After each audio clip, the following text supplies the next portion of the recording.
Bem-vindo a mais uma aula de eletrônica aplicada. Você sabia que a corrente alternada foi e continua sendo a principal responsável pelo desenvolvimento tecnológico e industrial da humanidade?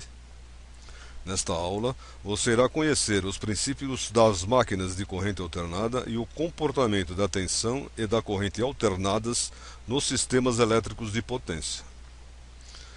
Também, para analisar circuitos em corrente contínua, usamos a matemática tradicional. Para analisar circuitos em corrente alternada, temos que lançar mão de uma outra ferramenta matemática, os chamados números complexos, os quais você irá conhecer nesta aula e aprender a operá-los. Podemos dizer que um sinal de corrente ou de tensão é alternado quando o seu sentido de movimento ou sua amplitude mudam ao longo do tempo de maneira periódica. Existem vários tipos de onda de acordo com sua representação gráfica e em função do tempo. Aqui você vê um sinal senoidal, uma onda quadrada, uma triangular e uma dente de serra. As ondas triangular, quadrada e dente de serra estão presentes quase sempre em circuitos eletrônicos. O sinal mais presente nas instalações e máquinas elétricas é o sinal senoidal, que é aquele fornecido pelas concessionárias de energia elétrica. Um sinal alternado pode ser ainda simétrico ou assimétrico. A assimetria de um sinal depende da existência de componentes contínuos na geração do sinal, de circuitos ou componentes eletrônicos. Nesta figura, você pode observar o gráfico de um sinal de tensão simétrico. A amplitude varia de 0 a 10 volts. Cai a zero em um intervalo de tempo de 10 milissegundos. E novamente varia de 0 a menos 10 volts no mesmo intervalo de tempo de 10 milissegundos. Agora, você vê um sinal assimétrico na amplitude. Observe que as amplitudes máximas são de mais 15 volts e menos 5 volts. Essa é uma onda quadrada. Note que há simetria tanto na amplitude como no tempo. Agora, esse mesmo sinal sofreu assimetria no tempo, 6 milissegundos e 8 milissegundos. Neste caso, a amplitude foi mantida, mais 10 volts e menos 10 volts. Como é produzida uma tensão alternada? Basicamente, uma espira condutora simples está imersa em um campo magnético B. Através de um processo qualquer, essa bobina entra em movimento de rotação angular constante, ômega, em torno de seu eixo. Esse movimento rotacional fará com que ocorra uma variação do fluxo do campo magnético na espira. Essa variação é a responsável pelo surgimento de uma tensão elétrica induzida nos terminais da espira. Existem outras grandezas importantes referentes ao sinal alternado, que você terá oportunidade de conhecer, entender e calcular. Mas duas grandezas são particularmente importantes, o período e a frequência do sinal. Matematicamente, a equação de um sinal alternado em função ou no domínio do tempo é V em função do tempo, que é igual ao valor de V máximo vezes seno de ômega, que é a velocidade angular, vezes o tempo. A velocidade angular é dada pela equação.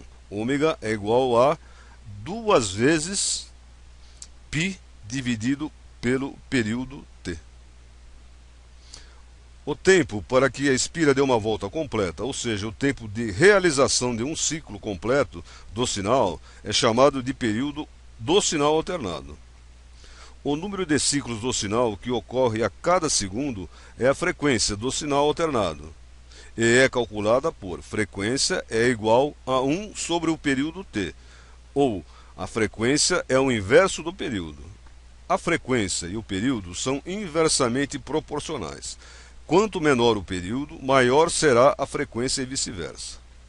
Logo, também podemos escrever que a velocidade angular pode ser calculada por ômega igual a 2π vezes a frequência. A unidade de frequência de um sinal alternado é ciclos por segundo ou hertz. No Brasil, a frequência adotada para os circuitos dos sistemas elétricos de potência é de 60 Hz. Um último conceito básico que você deve conhecer e entender é a defasagem entre dois ou mais sinais alternados. Estes dois sinais alternados de tensão de mesma frequência estão em fase, ou seja, não há defasagem entre eles. Note que os valores máximos V1 e V2 ocorrem nos mesmos instantes. Já estes dois sinais estão defasados entre si, pois as passagens de V1 e V2 por zero não ocorrem no mesmo instante. Dizemos então, neste caso, que V1 está adiantada de um ângulo φ em relação a V2. Aqui você pode observar dois sinais também defasados entre si, estando V1 atrasado em relação a V2.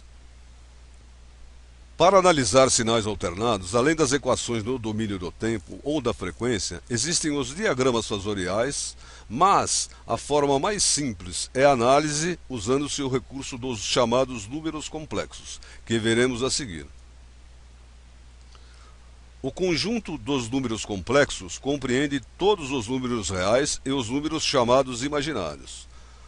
A unidade imaginária é a raiz quadrada de -1, que não tem solução no conjunto dos números reais, e é indicada em eletricidade pela letra J minúscula.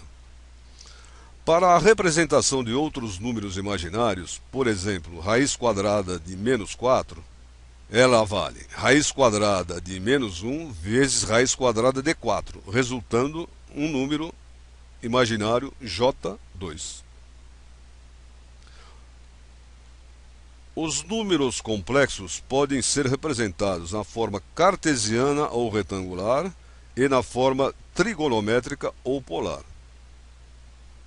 Na forma cartesiana ou retangular, o número complexo z pode ser representado por pares de ordenadas, sendo a abscissa o eixo dos números reais e a ordenada o eixo dos números imaginários. No exemplo da figura, z será igual a mais JB. Para a representação na forma polar ou trigonométrica, vamos observar esta figura. O ponto representativo do número complexo z está a uma distância da origem dos eixos. Essa distância é definida como o módulo do número complexo z.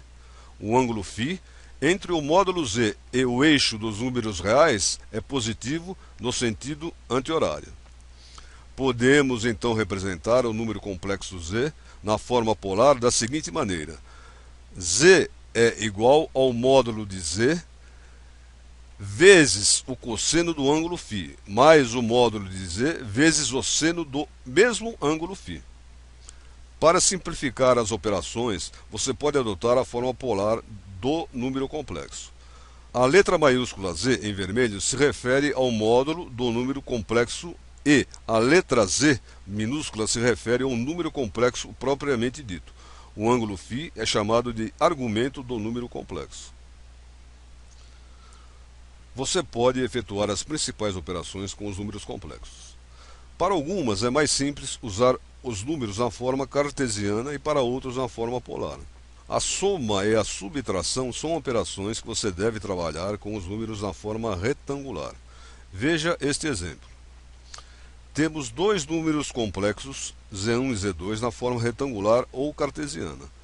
Para somá-los, basta somar as partes reais de cada número, que são A1 e A2, e as partes imaginárias, JB1 e JB2.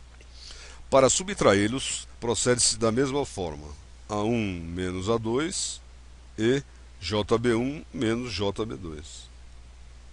A multiplicação e a divisão de números complexos devem ser trabalhadas na forma polar.